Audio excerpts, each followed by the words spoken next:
नमस्कार मु सुबासिन वेलकम करुछि मो यूट्यूब चैनल सुबासिन डायरी को। बहुत दिनर विलंब पर आज गोटे कविता नहीं आसी जार शीर्षक अवांछिता नायिकार इति कथा। कविताटी लिखिछंती आम कॉलेज यथा वरुणेश्वर महाविद्यालय अध्यापिका बिंदुरेखा महापात्र। चलंतु सुनिबा तांका कविताटी। तू आसीथिलु सपनटी आंकिबाकू सुंदर चित्रपट ए पृथ्वी माटी और आकाशर।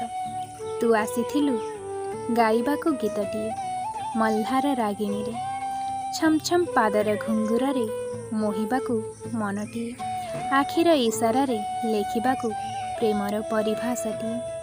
आसीथिलु अलसी कन्याटी तू शिल्पीर नायिका तुलीर प्रथम स्पर्श तू संगीतर आद्य झंकार पुणी प्रेमिकर अबुझा कविता। आसीथिलु सृष्टिर सर्जन को आगे नबाकू माटीए हुए मातृत्वर ममतारे भिजेई देबाकू सहरर चारिकांथ गाँ भूई अर्थ आ ऊर्ध। आसीथिलु फेरीगलु रातिर बलह अंधारे असंपूर्ण कढ़ीटी को वृंतच्युत करी फिंगी दिगला रास्ता कड़र अक्तामक्ता नर्दमा को।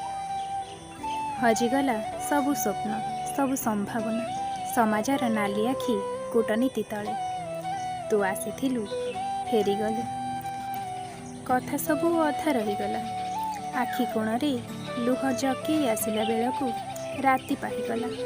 सूरज देवता मुंड टेकी चाहिदेले लुह सबु बाष्प होईगला। हृदयर नायिका तू पालटिलु अवांछिता नायिका।